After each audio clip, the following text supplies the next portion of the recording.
Hello, I'm Tim Baton, and I'm here to talk to you about creating threat models using the SDL threat modeling tool, and specifically how to create data flow diagrams within that tool. This is the second in the series of podcasts that will be talking about how to create threat models. I'm going to make a couple of assumptions as I go through this podcast. The first is that you are familiar with data flow diagrams, and second, that you've created them either via a piece of paper or something like Visio. The tool comes up and it automatically fills in this nice basic data flow diagram for you. A lot of times this basic one will be good enough for you to start with, but I'll go through creating the entire one from scratch to show you how it's done. So let's talk about the data flow diagram and what makes it up. As you can see, there are several components. I'll go through each one of them. The first one is the user, or what we call an external interactor. Almost always that ends up being a person, but it could certainly be another system that was interacting with you. Then you have the data flows themselves. In this case, we have a response and command being sent and received between the user and the process. The next one is the actual process, the configuration and the results being sent and received. And then we have the data store, and that could be anything from a database to a flat file to just about anything that's what we call data at rest.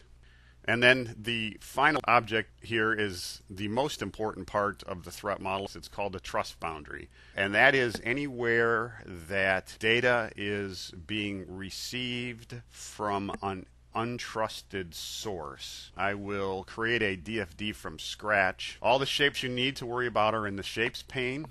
I like to start with the external interactor.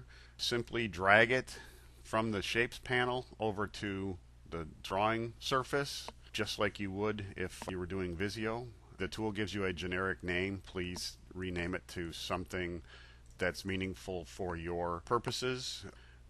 We've created the users. The next step is creating a process that the users interact with.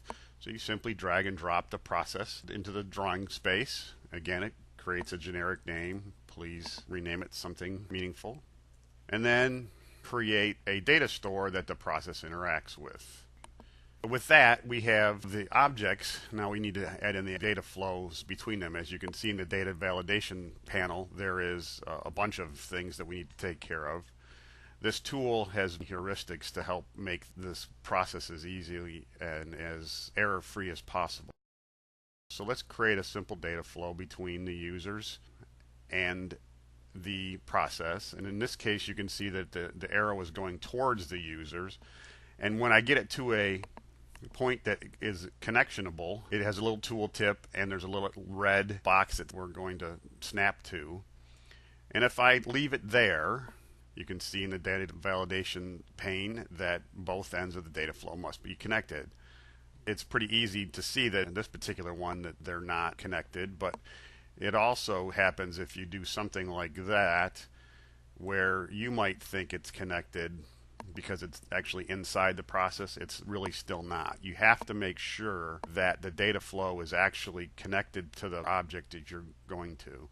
And the easy way to do that is to get that red arrow and the tooltip that says glue to the connection point. Now the data validation diagram error goes away. Through the magic of editing, the second sets of data flows have been added. Now the final thing we need to do is to create a trust boundary. And if you look at the data validation section, it says that all diagrams must have at least one trust boundary. The most logical place to put it in this diagram is between the user and the process. And as a matter of fact, anytime you're interacting with a user, it's automatically a trust boundary. So you take it from the shapes pane and you drop it onto the diagram. This one does not have to snap to any particular things. It just has to make sure that it crosses whatever data flow actually is the one that you're untrusting. And with that, you can see that there are no more validation errors found, and according to the threat modeling tool, this data flow diagram is complete.